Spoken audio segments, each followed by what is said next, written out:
My father's 87 and he was living here alone in 2011.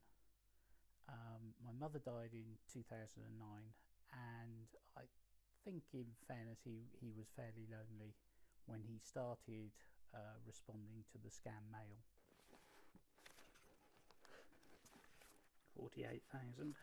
He was getting about 10 or 12 of these envelopes a week. It seems staggering, and what I would say is, don't think your parents won't fall for this. My father was an engineer. He was an expert on Chieftain main battle tank. He wasn't stupid, and yet he fell for this. Essentially, it's a catalogue ordering service, but the real hook is that the envelope says you've won £50,000. These are pictures of the dining room when I first returned home. When I came back to the house for a sort of temporary stay, the dining room was essentially full of boxes. I analysed his spending and found that he had spent about £33,000 on goods from the catalogues, and he had another £7,000 in credit card debt.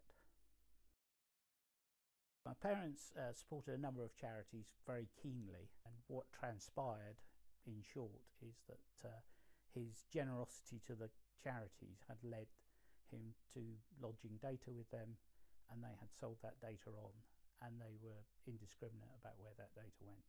The sole designated winner. There's a breach of trust, really, that you expect charities to be working for the general good, not just themselves, and so you're not really expecting them to be indiscriminate about what they do with your details, even if you tick or don't tick a box. My feeling is, if they shared it just amongst charities, I might have winced, but I'd be happier. But to just allow it to go out onto the open market is reprehensible. It would seem obvious that the regulators failed to install any sort of moral standards within the charity community. One would hope that a new regulator would be firmer. However, you can't help thinking that charities shouldn't need a regulator by their nature. I want to be able to give to charity, but actually the scammers cleaned us out after the charity sold on his data. My father's got no money to give them anymore. They've shot themselves in the foot.